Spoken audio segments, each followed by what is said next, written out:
Okay, butterflies. Are you ready to play Monster Cleanup? Yeah! Okay. Because we turn cleaning into a game, my students are having fun with each other and playing along with me.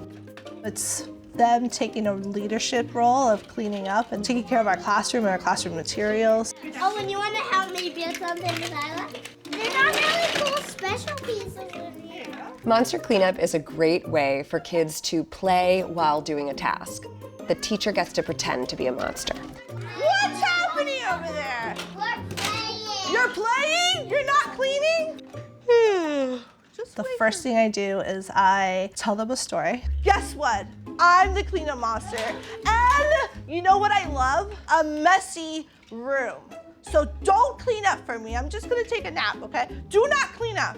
To keep them on track, I try to pretend that I don't want anyone to clean up. And when I'm sleeping, that's their cue for them to start cleaning up and putting their toys away. Here, go, go, go, go! They like it because I'm a character, so they can trick me while playing the game. Are you guys cleaning?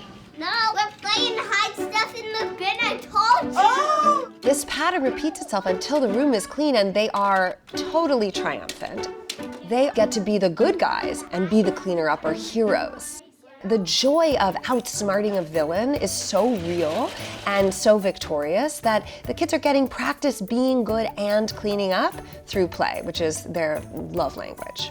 Good job, butterflies. Round of applause.